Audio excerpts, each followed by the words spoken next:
नमस्कार. इंडिया 924 चॅनलमध्ये आपलं स्वागत आहे. आपण पाहताय मंडळी की श्री क्षेत्र आळंदी देवाची या ठिकाणी सध्या एक प्रकरण गाजतंय आणि ते म्हणजे सुनीता आंधळे यांच्या वारकरी शिक्षण संस्थेमधलं प्रकरण. हे प्रकरण घडतंय काय आणि त्याच्यानंतर आळंदीमधील समाजसेविका नंदा थोरात त्यांच्याबद्दल आरोप करतायत काय आणि ह्या सर्व प्रकारांचा उलगडा करण्यासाठी जेव्हा नंदा थोरात यांनी आपल्याला बोलवलं आहे आणि तो खुलासा करण्यासाठी आपण नंदा थोरात यांच्याकडे पोहोचलेलो आहोत. नंदाताई, सर्वप्रथम स्वागत आहे आमच्या चॅनलमध्ये. काय सांगाल, खरा हा प्रकार काय आहे? काय झालं सर, मी 35 वर्ष झाले आळंदीत राहते. आळंदीचा इतिहास मला सगळाच माहिती आहे.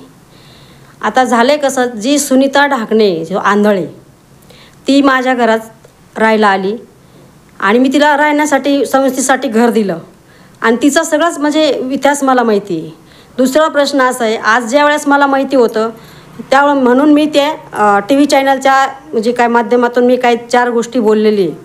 जी मला माहिती होती ती मी काही खोटी सांगितलेली नाही आणि सांगणार बी नाही. ती एक स्त्री, त्या स्त्रीवर मी अन्याय करणार नाही आणि होऊ देणार नाही. दुसरा प्रश्न असा आहे सर, आता ती जी मी बाईट दिलेली आहे ती बाईट आता प्रसिद्ध झालेली म्हणजे व्हायरल झालेली आहे आणि काही लोक मला प्रश्न विचारतात की तुमच्याकडे काय प्रूफ आहे. आता मी प्रूफ असल्याशिवाय काहीच बोलणार नाही आहे. प्रूफ आहे म्हणूनच मी बोलले. तिसरा प्रश्न असा आहे की मला तिच्या घरातले जे मी बोलले म्हणून तिने काय केलं, तिच्या बहिणीला, आईला म्हणा, मुलाला म्हणा की अशा इतर तिच्या नातेवाईकाला माझ्याकडं ती पाठवत आहे. मला त्यांच्यापासून मला धोका आहे. कारण तिचा मुलगा, तिच्या बहिणीचा मुलगा अश्विनी, तिच्या बहिणीचं नाव अश्विनी, त्या अश्विनीचा मुलगा माझ्या घरापुढे येतो आणि गाडी उभा करतो. गाडी उभा केल्यानंतर फोनवर बोलतो, फोनवर पोरं बोलवतो. ती अश्विनी ती माझ्या घराकडे येऊन शिवीगाळी करते आणि इतर मुलं रात्री बेरात्री माझ्या घराकडे फिरतात. जर माझ्या घराला, माझ्या कुटुंबाला काही जर धोका झाला त्याला जबाबदार कोण आहे? त्या सुनीता आंधळेंनी जी काय आळंदीमध्ये जे कार्यक्रम केलेले आहेत, काय हे केलेले आहेत ते सगळे आम्हाला माहीत आहेत. बऱ्याच वारकऱ्यांना माहीत आहेत पण ते बोलत नाहीत. का बोलत नाहीत? काही सज्जन वारकरी संत आहेत म्हणजे ते चांगले त्यांना ह्या कुटाण्यात पडायचं नाही म्हणून ते बोलत नाही आणि ज्यांना काही माहिती आहे जाते जाणून बुजून बोलत नाही.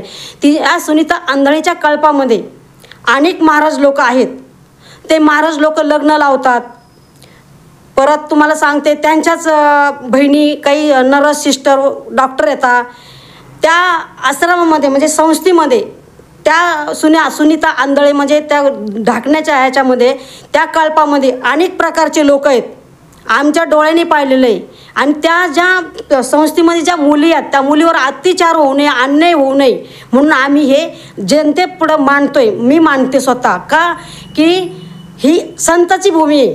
ह्या म्हणजे संन्यासीची नगरी आहे देवस्थान आणि ह्या आळंदीमध्ये आता ती म्हणती मला, तिने असं सांगितलं आहे म्हणजे की या तिचा अर्ज आलेला आहे. त्या अर्जामध्ये ती असं म्हणते की हा जो आरोपी आहे अण्णासाहेब आंधळे, हा जो आरोपी आहे हा आरोपी माझा म्हणजे आमचा आडनाव आंधळे आहे पण हा माझा नातेवाईक नाही आहे. आणि आंधळे काय म्हणतो की मी सुनीता आंधळेला मदत मागितली. सुनीता ताई आंधळेला मी मदत मागितली. आम्हाला लग्न करायचं होतं की त्या मुलीचं त्याचं काय प्रेम प्रकरण होतं. तर मला एक म्हणायचं, त्याला तो शेवगावपासून तर आळंदीपर्यंत 200 किलोमीटरवर आलेला आहे. तो काय म्हणतो की मला तिच्या वडिलापासून धोका होता माझ्या जीवाला, आमच्या जीवाला. तर तू पोलीस स्टेशनला जायचं होतं. माझं म्हणणं काय, त्यांनी पोलीस स्टेशनला जायचं होतं. अहो ॲक्सिडेंट झाला आणि त्या ड्रायव्हरला पोलीस वाचवतात. पोलिसांनी अनेक चांगल्या लोकांना वाचवलेलं आहे. पोलीस एवढे वाईट नाही आहेत. त्यांनी पोलिसाकडे गेलं असतं तर पोलिसांनी सहकार्य केलं असतं. दुसरी गोष्ट, पैठणमध्ये बी संस्था म्हणजे मंगल कार्यालय आहेत. अनेक ठिकाणी जागोजाग मंगल कार्यालय आहेत. त्यांनी तिथं लग्न लावायचं होतं, तिथं लपायचं होतं. तो हिच्याच कळपात का आला म्हणजे हा सुनीता आंधळेच्याच कळपामधला हा एक गुन्हेगार आहे असं मला म्हणायचं आहे. नाही, पण आम्हाला जशी माहिती प्राप्त होते अशी माहिती मिळालेली आहे की इथं आल्यानंतर आपलं कोणतरी असावं, कोणतरी आहे म्हणून सुनीताताई आंधळेंच्याकडे ते गेले असावे असं तुम्हाला काय वाटतं? नक्कीच असावं म्हणजे नाही, ते त्यांचं ठरूनच झालेलं आहे. आणि सुनीता आंधळे यांनीच पोलीस स्टेशनला 112ला कॉल केला होता. ती जी मुलगी आणली त्यांनी गावाकडनं लग्नासाठी आणली का काय तिचं अजून त्यांचं काय म्हणजे त्याच्या डोक्यात होता हे आपल्याला माहिती नाही. पण जर ती मुलगी आणली आणि त्या मुलीकडे मोबाईलच नव्हता, ती कोणाच्या मोबाईलवरून फोन करणार? संस्थेच्याच मोबाईलवरून करणार ना, तिच्या वारकरी संस्थेच्याच मोबाईलवरून करणार फोन. आणि ज्यावेळेस तिने फोन केला त्यावेळेस पोलिसांनी उचलला नाही आहे. नंतर पोलिसांनी फोन केला आणि मग ती सुनीता आंधळेंनी उचलला तो फोन. आणि मग सुनीता आंधळी बोलली. सुनीता आंधळेला वाटलं आता हे भांडं आपलं फुटतंय, आपल्याला हा त्रास होणार आहे, म्हणून सुनीता आंधळेंनी शहाणपणा केला. आता त्यांना जर सगळंच माहिती आहे, 4-4 मजली इमारत बांधायची जर त्यांच्या डोक्यात आहे, ते जर एवढे हुशार लोक आहेत, आणि मग पोलिसाला काय उत्तर द्यायचं, काय बोलायचं, ह्या गुन्हेगाराला काय बोलायचं, पळून आणणाराला, तिच्या बापाला काय उत्तर द्यायचं, हे त्यांच्या डोक्यात आहे. आता ते जर स्टेजवर कीर्तन करतात, ते जर म्हणतात आम्ही राष्ट्रीय कीर्तन करेत, मग त्यांना एवढं नसेल कळलं का काय बोलायचं ते त्यांच्यावरली बाजू त्यांनी कोणावर ढकलली, गुन्हेगारावर. ते आमच्या ओळखीचे नाहीत, ते आमच्या घरी आले, दार वाजलं, मग आम्ही उठलो, हे जे काय हे कुटाणा जे सांगते ते चुकीचं सांगते. हे सगळं चुकीचं आहे. ह्यांचं ठरलेलं होतं की त्या पुरीला पळून आणायचे. आता त्या पोराचं त्या जे गुन्हेगार आहे त्याचं दुसऱ्याही पुरी संघ अपर आहे, दुसऱ्या पुरी संघ बी त्यांनी बायको म्हणून टाकलेलं आहे, दुसऱ्या मुली संघ बी. ते बी मी तुम्हाला फोटो दाखवते. मग हा लग्न कोणा संघ करतो आणि कोणा संघ याचा म्हणजे प्रेम प्रकरण आहे. ह्याने काही लायसन काढले. जर एवढा गुन्हा दाखल शेवगाव पोलीस स्टेशनला गुन्हा दाखल होऊन जर ते आरोपी अटक होत नाहीत, म्हणजे हे कुठंतरी पाणी मुरतंय ना, बरोबर आहे की नाही. आता बलात्कार इथं झालेला आहे आळंदीमध्ये, त्या संस्थेमध्ये त्या पुरीवर अन्याय इथं झालेला आहे, ती पोरगी इथून पळून आलेली आहे. मग गुन्हा दाखल कुठं, पंचनामा कोण करणार याचा? ते पोलीस तिथून येऊन करणार आहेत का? हे आळंदीच्याच पोलिसांनी करावं लागेल ना पंचनामा. म्हणजे तुम्ही काय, म्हणजे आपल्याला त्याच्यातलं काहीच कळणार, त्यांना सगळं कळतं, त्यांनाच पळवाटा येतं, आपलं तर काय गरिबांना पळवाटा दिसत नाहीत. आता ज्या मुलीवर अन्याय झालेला, अत्याचार झालेला आहे, ती पोरगी जर म्हणती माझ्यावर अत्याचार झाला, ती स्वतः कंप्लेंट द्यायला होती तिथं शेवगावच्या पोलीस स्टेशनला, गुन्हा या फार झालेला आहे. आणि ते लोक आता टी व्हीवर म्हणजे याच्यावर याला सांगतात की आम्ही गुन्हेगार नाही, की सुनीता आंधळे गुन्हेगार नाही. मग गुन्हेगार नक्की कोण आहे? बरं, सुनीता आंधळे गुन्हेगार नाही, मग लपली का? ती जर म्हणती माझं 4 महिन्याचं बाळ गर्भ माझा खाली झाला आहे, मग तिने आराम कुठे करायला पाहिजे सर? तिच्या संस्थेमध्ये करायला पाहिजे ना. तुला काही बरं नाही तर तू लईच बरं नाही तर डॉक्टरकडे जायला पाहिजे, हॉस्पिटलमध्ये ॲडमिट व्हायला पाहिजे. लपून बसली बोळामध्ये ना, आता लोक पुढं करायला लागले आम्हाला मारायसाठी. आम्ही जर उद्या मेलो त्याला जबाबदार कोण आहे? याला जबाबदार कोण आहे? म्हणजे लोकांनी जे घडलंय, गुन्हे चुकीचे घडतात त्याच्याविषयी आवाज उठवायचा नाही का? हे चुकीचं आहे का? आवाज उठवणं चुकीचं आहे का? सत्य बोलणं चुकीचं आहे का? तू जर राष्ट्रीय कीर्तन करे आणि जर तू 70 पोरी 80 पोरी सांभाळती म्हणती, मग या काही मुलीवर अन्याय होताना तू जर पाहिला तुझ्या डोळ्यांनी, तेव्हाच तू ते का नाही, तिला का नाही वाचवली? तिचं इज्जत का नाही? आता तिची जर नुकसान झाली त्या मुलीची, जिच्यावर अन्याय झाला, तिचा जर अत्याचार झाला, तिची जर इज्जत गेली, तिचं आता करिअर खराब झालं, तिच्या आईवडिलांची मनस्थिती बिघडली, त्यांनी उद्या जर कमी जास्त काही करून घेतलं किंवा त्यांना कोणी करायला लावलं किंवा त्यांचं काही भविष्य कसं होतं, अशी माहिती मिळते की त्या मुलीचा आणि यांचं प्रेम प्रकरण होतं म्हणून ते आळंदीमध्ये आले होते. परंतु पोलीस स्टेशनला हा जेव्हा नोंदवला तेव्हा कुठेतरी सांगण्यात आलं की आम्ही 1 महिन्यानंतर मुलीचे वडील असे तिथं म्हटले, अशी माहिती समजते. खरी किंवा खोटी ते अजून काही माहीत नाही, की वडील असे म्हणत आहेत की 1 महिन्यानंतर आम्ही आमच्या मुलीचं लग्न लावून देतो. परंतु त्यानंतर अशी माहिती मिळते की मुलीला काहीतरी हाणमार केली जाते आणि त्या मुलीला परत शेवगाव पोलीस स्टेशनमध्ये तक्रार नोंदवण्यासाठी पाठवले जाते. याच्या मागची सत्यता काय आहे? हे चुकीचं आहे. तुझं जर प्रेम प्रकरण होतं, तो सांगतोय त्या बाईटमध्ये की 10 ते 12 महिन्यापासून माझं तिच्या संग म्हणजे प्रेम प्रकरण होतं आणि तिच्या घरच्याला माहिती नव्हतं आणि माझ्या घरच्याला माहिती नव्हतं. परत म्हणतो नंदाताईंनी 4-5 गावाची नावं घेतली, शेवगाव तालुक्यातले 4-5 ठिकाणी. ह्या गावाला, त्या गावाचा आणि याच्या गावाचा 10 किलोमीटर अंतर आहे. मी तीही चौकशी केलेली. ते जे गावांनी ते सांगितलेले आहेत का ह्या गावाचं गदेवाडी, चापडगाव, अमकं तमकं, ह्या गावाला जाऊन विचारा आमचं लपडं होतं का नाही. म्हणजे तिच्या आईवडिलाला माहिती नाही, याच्या घरच्याला माहीत नाही, तिच्या घरच्याला माहिती नाही. आणि मग हे 10 किलोमीटर अंतरावरच्या गावाच्या लोकांना कसं माहीत झालं? बरं, तुझं प्रेम प्रकरण होतं, मग तू लग्न का नाही केलं आत्तापर्यंत? करायचं होतं लग्न. बरं, आता तू ठरवलं होतं लग्न करायचं, तर मग तिकडंच कुठंतरी करायचं होतं. मग तू इथं कशाला आला? आळंदीमध्ये सुनीता आंधळेच्या संस्थेमध्ये कशाला आला? मग तिला घेऊन तिकडं धर्मशाळा नव्हत्या का? सुनीता आंधळे फुकट लग्न करून देणार होते, पैसे द्यावाच लागले असते ना, मग कुठेही करायचं होतं ना तिकडं. आणि उद्या लग्न केलं तर आम्हाला त्याच्याशी काही घेणं देणं नाही. आम्हाला जो त्रास होतोय त्याविषयी आम्ही आवाज उठवतोय. माझ्या घराच्या आसपास जे काही गुंड लोक फिरतात, सुनीता आंधळेच्या बहिणीचा मुलगा, सुनीता आंधळेची बहीण किंवा इतर गुंड मुलं येतात, जर माझ्या कुटुंबाला उद्या काही बरं वाईट झालं तर याला जबाबदार सुनीता आंधळे, अभिमन्यू आंधळे आणि आळंदी पोलीस स्टेशनचे पोलीस आणि शेवगाव पोलीस स्टेशनचे पोलीस जबाबदार राहतील. हे मी काय, माझ्या म्हणण्याचा उद्देश कसा आहे, मी आत्तापर्यंत काही बोलले नव्हते आणि बोलणार नव्हते, पण तिचे जे काही कारनामे, जे काही तिचं काय तिने आत्तापर्यंत जे काय केलेलं आहे त्याचे सगळे प्रूफ माझ्याकडे आहेत. पण एक तिसरी आहे आणि आळंदीमध्ये वारकरी, ज्या काय वारकरी आहेत आळंदीमध्ये, त्यांच्याविषयी मी बोलत नाही आहे. फक्त मी सुनीता आंधळे राष्ट्रीय कीर्तनकर स्वतःला म्हणून घेतली. असं काय तुमचा त्यांच्याशी वैयक्तिक अशी काय दुश्मनगिरी आहे की त्यामुळे तुम्ही असं बोलताय? काहीच नाही, तिची माझी काही दुश्मनी नाही आहे. ती खोटं बोलती आणि वारकऱ्याच्या नावाखाली किंवा राष्ट्रीय कीर्तन म्हणून गाजती, आळंदीत राहती आणि संतांच्या देवाच्या नावाखाली हे जे काही भांडवल तिने उभा केलं. मागच्या व्हिडिओमध्ये सुद्धा देखील सांगितलेलं आहे की त्यांची कॅरेक्टरबद्दल, त्यांची पार्श्वभूमी, तुम्ही असं म्हणताय की मीच तिला सांभाळलेलं आहे. त्यांची पार्श्वभूमी काय आहे? तिची पार्श्वभूमी अशी आहे, ती पहिली सुरुवातीला जी आळंदीत आली, आळंदीत आल्यानंतर ती थोड्या दिवस आळंदीत राहिली आणि परत ती गावाला तिच्या वडिलांनी नेऊन तिचं लग्न करून दिलं. गावाला लग्न करून दिल्यानंतर ती काय तिकडं सासरी राहिली नाही. ती परत आळंदीत आली आणि आळंदीत आल्यानंतर तिने जे काय कार्यक्रम केलेले आहेत त्याची क्लिप माझ्याकडे पूर्ण आहे. ती मी कोर्टाला देणारच आहे, ती मी थांबणार नाही आहे. आणि आल्यानंतर तिने 2 ते 3 वेळा तिला गोळ्या खाऊन गर्भाखाली करायची सवय आहे. ती आता हे काय 4 महिन्याचं पडलेलं आहे, हे काय ते नवीन नाही आहे तिला, हे जुनंच आहे तिला ती सवय लागलेली आहे. आणि त्या नवऱ्याला सोडून आल्यापासून अभिमान्य आंधळे संघ लग्न करूपर्यंत मधल्या पिरियडमध्ये जी काय घडलेलं आहे याचे पुरावे आहेत तुमच्याकडे? त्याचे पुरावे माझ्याकडे आहेत. आणि तिला सुद्धा माहिती आहे की हे काय काय घडलेलं आणि ह्याच गल्लीत घडलेलं आहे, इंद्रायणनगरमध्येच घडलेलं आहे. दुसरी गोष्ट, तिची जी बहीण आहे अश्विनी, तिचा पहिला नवरा मेलेला आहे, लग्नाचा पहिला नवरा मेलेला आहे. तिने दुसरं जे आळंदीमध्ये येऊन जे प्रकरण केलं, तो जो महाराज आहे बुद्धवंत महाराज, तुकाराम बुद्धवंत जो महाराज आहे, त्या महाराजाला यांनी टोचन करून करून मारला, त्याला त्रास दिला. मग त्या टेन्शनमध्ये त्याचा ॲक्सिडेंट झाले, तो घरात पडला त्याच्या. मग ह्यांनी लग्न कर, हे कर, ते कर, तुझी प्रॉपर्टी आम्हाला दी करून करून त्याला टोचन करून करून तो बिचारा मैत झाला.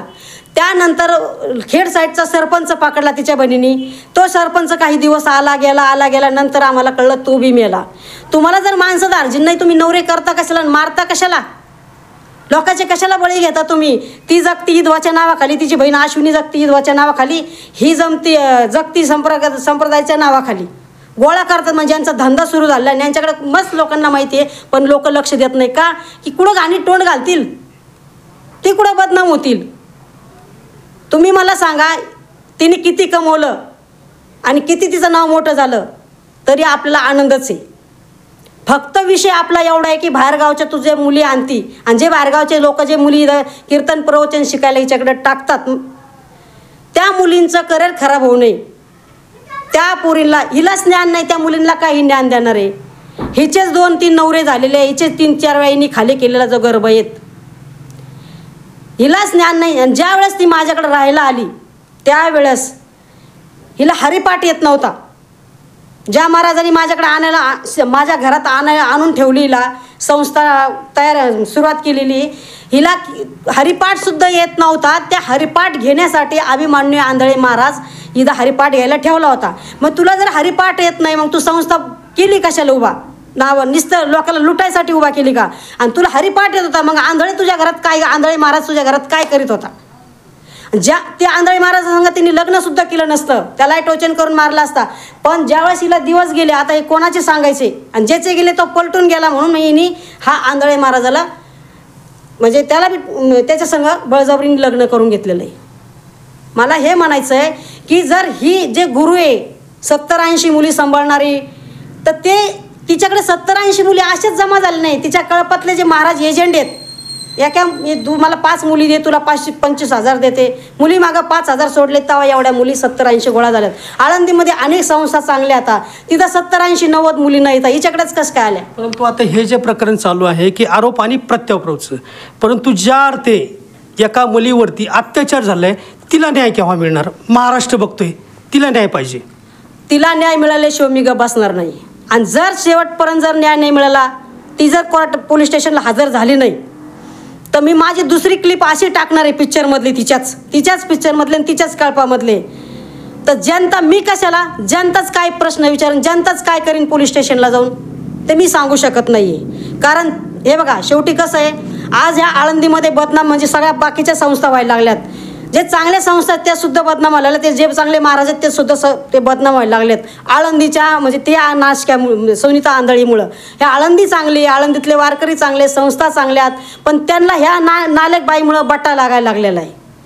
घाण व्हायला लागलेली, आळंदीची बदनामी व्हायला लागलेली कुठे एक सुनीता ढाकणेमुळं किंवा तिच्या नवरा अभिमन्यू आंधळेमुळं.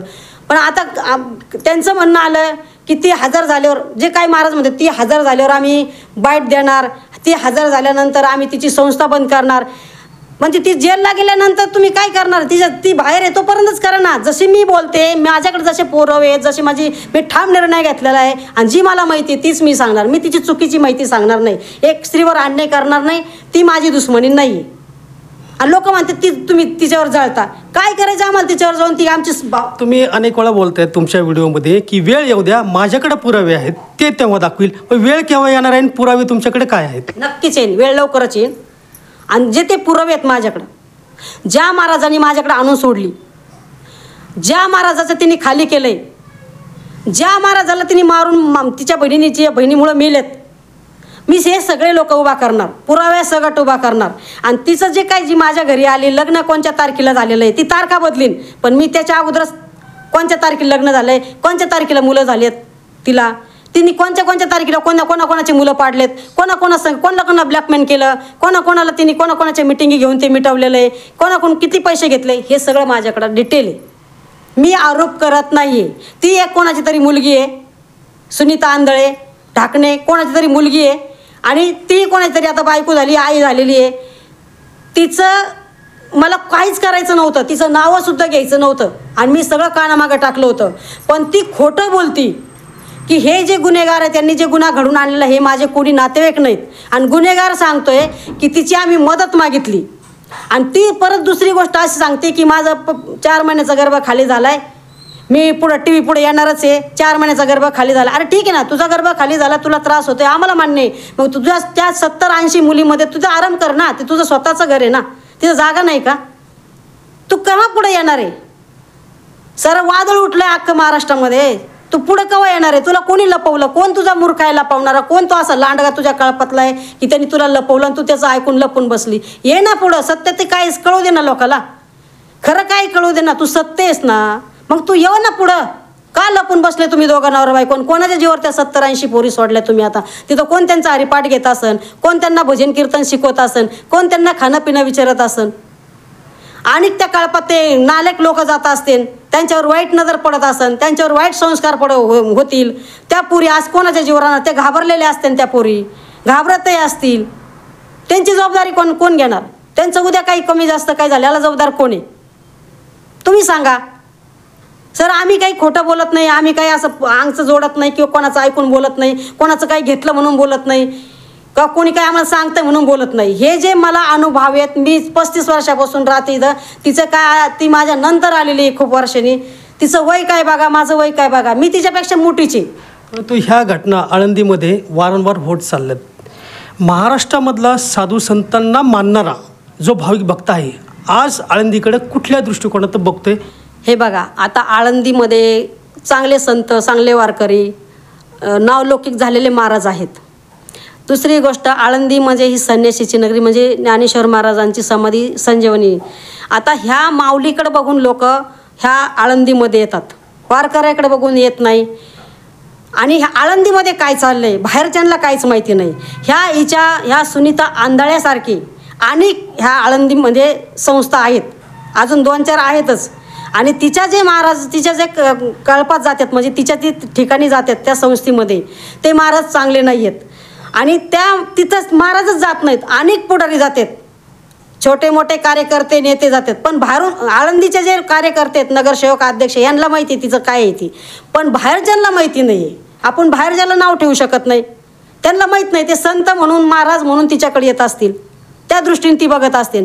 पण खरी काय परिस्थिती, खरी काय ही बाईक कोणत्या लेवलची, कोणत्या स्टॉपची, हे त्यांना काय माहिती. कीर्तन करते, पाकवाद वाजवणारे वेगळे असतात, पेटी वाजवणारे वेगळे असतात, आवाज चाल उचलणारे वेगळे असतात. त्यांना वाटतं चांगली बाई आहे म्हणून ह्या इथूनही येत असतील काही. पण तिचं जे कर्तव्य ते चांगलं नाही. तिचं जे म्हणजे वागणं, बोलणं, बसणं हे आम्हाला, आमच्यासारख्याला पटत नाही. आमच्या समोर तिने अनेक महाराजांचे घरं उद्ध्वस्त केलेले आहेत आणि आम्ही असं छाती ठोकून सांगणार आहेत की ज्यांचे घरं तिने उद्ध्वस्त केलेत ते महाराज आळंदीतच राहतात. काही आळंदीच्या बाहेर गेलेत, काही गादीवर बसलेले आहेत, पण जी खरी वेळ येईल त्यावेळेस त्यांचं गचुरं धरीन मी स्वतः आणणार आहे. कारण का की आमच्या म्हणजे गरिबांच्या मुलीचं त्या ठिकाणी आयुष्य उद्ध्वस्त झालेलं आहे. त्या मुलीचं म्हणजे स्वप्न जे काय होतं ते चक्कचूर झालेलं आहे आणि त्या मुलीवर अत्याचार होताना ह्या संस्थेमध्ये त्या सुनीता आंधळीने तिच्या नवऱ्याने ह्या 70-80 मुली ज्या आहेत ह्यांनी त्या मुलींनी पाहिलं की नाही माहिती पाहिलं, पण त्या सुनीता ढाकणेने तिच्या नवऱ्याने याच्यात हे सामील आहेत आणि ह्यांनी हे करून आणलेलं, हे घडून आणलेलं आहे. याला कुठंतरी वाचा फुटली पाहिजे आणि आम्ही फोडल्याशिवाय राहणार नाही. जोपर्यंत ते आम्हाला ही संस्था, आम्ही सुनीता आंधळीची संस्था बंद करत नाही, तिला ह्या मुलीला आम्ही ज्या मुलीवर अन्याय झालेला तिला न्याय देत नाही, तोपर्यंत मी गप्प बसणार नाही. तर ह्या होत्या श्री क्षेत्र आळंदीमधील सामाजिक कार्यकर्त्या नंदा थोरात. त्यांच्या भावना प्रचंड आणि उद्रेकानुसार होत आपण ऐकल्यात, जाणून घेतल्यात आपल्या चॅनलच्या माध्यमातून. परंतु सध्या ज्या मुलीवरती अत्याचार झाला आहे तिला न्याय केव्हा मिळणार आहे पूर्ण महाराष्ट्र बघणार आहे. तुर्तात आपण या ठिकाणी थांबूया. कॅमेरा